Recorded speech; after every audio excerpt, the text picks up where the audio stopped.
അനുമോൾക്കുണ്ടാകുന്ന വിഷമങ്ങളൊക്കെ പ്രവീണിൻ്റെ അടുത്ത് പങ്കുവെക്കുകയാണ്. ഈ ശാരിക ചേച്ചിക്കൊക്കെ ഞാനുമായിട്ട് ഒരു പ്രശ്നമില്ല. പക്ഷേ ശാരിക ചേച്ചിയൊക്കെ ഇന്നലെ ആദില ഓരോ കാര്യങ്ങളൊക്കെ പറയുമ്പോൾ അവിടെ നിന്ന് ക്ലാപ്പ് അടിക്കുന്നുണ്ടായിരുന്നു. എനിക്ക് മനസ്സിലാവുന്നില്ല ചേച്ചി എന്തിനാണ് അങ്ങനെയൊക്കെ ചെയ്യുന്നതെന്നുള്ളത്. കാരണം എന്നെ ഇന്നലെയും കൂടി ചേച്ചി ഇൻ്റർവ്യൂ ചെയ്തതേ ഉള്ളൂ ചേച്ചിയുടെ ചാനലിൽ വരണം എന്നുള്ള രീതിയിലൊക്കെ. ഈ മനുഷ്യരുടെ സ്വഭാവം എന്താണല്ലേ, എന്തൊരു കുശുമ്പാണ്.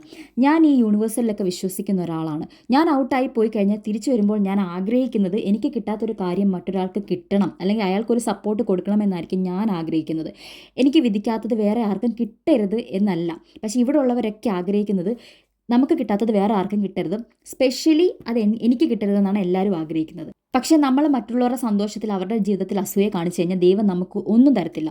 നമ്മൾ വിചാരിക്കും ദൈവം അല്ലല്ലോ തരുന്നത്, നമുക്ക് അല്ലാണ്ട് നമ്മൾ അധ്വാനിച്ച് നേടുന്നതല്ലെന്ന്. പക്ഷേ അങ്ങനല്ല. അതിൻ്റെ ഓപ്പർച്യൂണിറ്റിയും നമുക്ക് ചെയ്യാനുള്ള ആരോഗ്യം ഒക്കെ ദൈവം വിചാരിച്ചാലേ നമുക്ക് കിട്ടത്തുള്ളൂ എന്നുള്ള കാര്യം അത് കറക്റ്റ് കാര്യം കേട്ടോ. അനുമോൾ ആ ഒരു കാര്യത്തിൽ അനുമോൾ നല്ല രീതിയിൽ പ്രെയർ ചെയ്യുന്നതായിക്കോട്ടെ, വിശ്വസിക്കുന്നതായിക്കോട്ടെ, നല്ല രീതിയിലുള്ള ഒരാളാണ് ആ കാര്യത്തിൽ അനുമോൾ. പിന്നെ അനുമോളുടെ ലൈഫിനെ കുറിച്ചൊക്കെ പറയണം. അനുമോൾ ഒരുപാട് പറഞ്ഞ കാര്യങ്ങളൊക്കെയാണ്. ചാണകം മെഴുകി വീട്ടിലായിരുന്നെന്നും ഓല മെടഞ്ഞ വീട്ടിലാണെന്നും മഴ പെയ്തിട്ടുണ്ട് ആ സമയത്തൊക്കെ ഒരുപാട് ബുദ്ധിമുട്ടുകൾ അനുഭവിച്ചു, പൈസ കളഞ്ഞൊക്കെ കിട്ടുമായിരുന്നു ആ സമയത്ത്, അതൊക്കെ ഭയങ്കര സന്തോഷമായിരുന്നു. ഗവൺമെൻറ് സ്കൂളിലാണ് പഠിച്ചത്.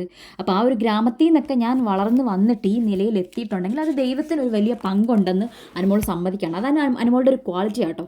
പിന്നെ കല്യാണം കഴിക്കാനൊക്കെ പൈസ വേണ്ടി, അതിനൊക്കെ വേണ്ടിയാണ് ഞാനിവിടെ വന്നിരിക്കുന്നതെന്ന് ചോദിക്കുമ്പം പ്രവീൺ ചോദിക്കുന്നുണ്ട് കല്യാണം കഴിക്കാൻ എന്തിനാ പൈസ. അപ്പോൾ അനുമോൾ പറയാണ് സ്ത്രീധനം കൊടുക്കാൻ വേണ്ടിയിട്ടൊന്നുമല്ല, പക്ഷേ ഞാൻ ചെന്ന് കയറുന്ന വീട്ടിൽ നമ്മളെ ഒരു ജീവിതകാലം മൊത്തം നോക്കാൻ അയാളെ മാത്രം ഡിപ്പെൻഡ് ചെയ്യുന്നത് ശരിയല്ല ഒരിക്കൽ. ഒബ്വിയസ്ലി അയാൾക്ക് നമ്മൾ കുറച്ച് പൈസ കൊടുക്കണം നമ്മളെ നോക്കാൻ വേണ്ടിയിട്ട്. അയാൾ 500 രൂപ ഇട്ടാൽ നമ്മളും 500 രൂപ ഇടണം എന്നുള്ള രീതിയിൽ. പിന്നെ ജോത്സ്യൻ്റെ ഒക്കെ കാര്യം പറയുകയാണ്.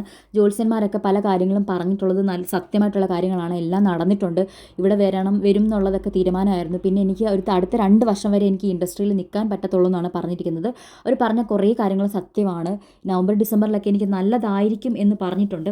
അതേപോലെ ഇപ്പോൾ കഷ്ടപ്പെടുന്നത് എനിക്ക് പുറത്തിറങ്ങുമ്പോൾ നല്ലത് തരാൻ വേണ്ടി ആയിരിക്കുമെന്ന് ഞാൻ വിശ്വസിക്കുന്നു. അത് കാരണം എന്ത് വിഷമം വന്നാലും ഞാൻ മറക്കാണ്.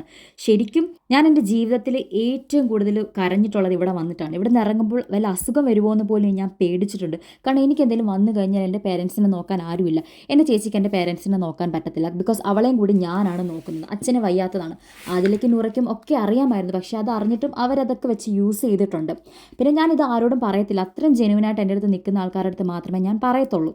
ഇവിടെ വന്ന് 25 പേരും ഹാപ്പിയാണ് സന്തോഷം കിട്ടാൻ വേണ്ടിയിട്ട്. പക്ഷെ ഞാൻ അതിനുവേണ്ടി അലഞ്ഞു നടക്കുക. എനിക്ക് എവിടുന്നും സന്തോഷം കിട്ടുന്നില്ല. എല്ലായിടത്തും കളിച്ചിരിയായിട്ട് നടക്കുക. പക്ഷേ എൻ്റെ പ്രവൃത്തിയിൽ എനിക്ക് വിശ്വാസമുണ്ട്.